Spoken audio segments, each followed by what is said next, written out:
Hello, this is Brian Rowe with Mythic MTG Tech number 97 here, looking at the changes in the banned list. I got a lot of changes with Born of the Gods coming out here, and they are really, really exciting. Take a minute, enjoy the cats.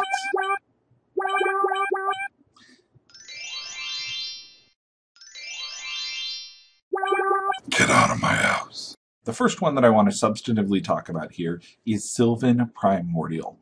This guy is a beast. He is amazing in EDH. In a 4 or 5 player game, I can't tell you the number of times that I've used natural order to get him out on turn 3 and had the whole table cry. One of the big things about this card is it doesn't say may.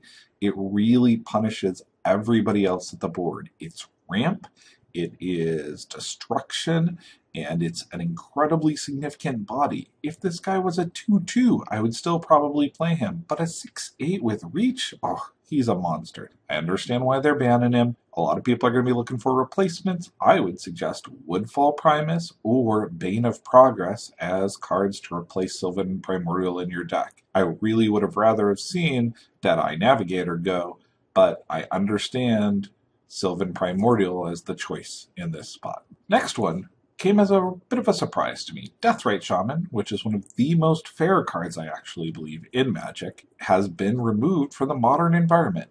I understand that he is incredible ramp and late game damage. Very, very powerful card overall. So I do see why they would remove him. What people haven't really grasped onto yet, though, is what types of strategies have been dormant in Modern that are going to become really powerful now because Deathrite Shaman is out of the environment. I would be picking up Gifts Ungiven and Goryo's Vengeance with the idea to utilize the graveyard. Decks are going to be dropping out 4 cards of main deck graveyard hate. Now is the time to look at those graveyard strategies and watch them come back into the modern environment. That's where I'm brewing right now, is in the graveyard. Oh, I'm so happy to see the cat. Wild Nacatl is just a monster. This is going to be the summer of the Nacatl. This guy is incredible. Put him in with Experiment 1, and you've got a just amazing set of beatdown creatures. Bitterblossom is an amazing card, and I understand why it was initially banned. The type of games that it really produced had one side getting Bitterblossom out and then defending it with counter spells. They were very grindy, control-ish games where that early struggle back and forth mattered a lot. With Bitterblossom back in the environment, I don't think it's going to be anywhere near as punishing because of one card. That's Abrupt Decay. Abrupt Decay is the best removal for Bitterblossom. There are a lot of board wipes out there also, like Supreme Verdict, that allow you to remove all of those little 1/1s in a way that can't be countered. I don't think the Bitterblossom is going to be the powerhouse that it used to be, given the current cards in the environment.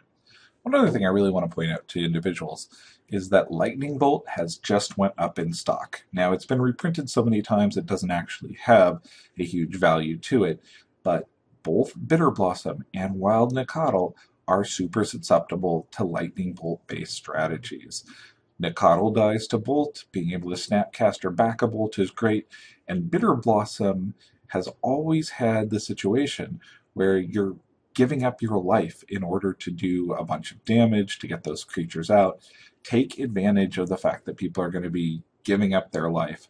Put together an aggressive deck that includes Lightning Bolt, maybe even one that includes Wild Nacatl and Lightning Bolt. Thanks, this has been Brian Rowe with Mythic MTG Tech looking at the new ban list.